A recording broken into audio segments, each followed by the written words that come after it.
அம்மா இல்ல அப்பனும் இல்ல ஆறுதல் சொல்ல ஆளில்ல ஆசைப்பட்ட வாழ்வும் ஒண்ணு அவளுக்கு இங்கே சேரல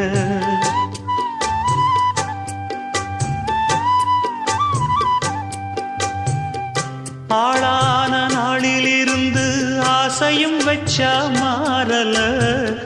அந்த கதை பாதியில் முடிஞ்சு போனதையா தேரல பச்சை மண்ணு ஒன்னால பல பழி சுமந்தா தன்னால பாவம் பழி முன்னால வந்து படருதையா தன்னால கஷ்டத்தை மட்டும் தூக்கி சுமக்கும் கண்ணி இவதா சின்ன மகதா உத்தமிரத்தினந்தா இங்கே மானமுள்ள பொண்ணு ஒண்ண மனந்துடிக்க விட்டாக மறுதலிக்க வச்சாக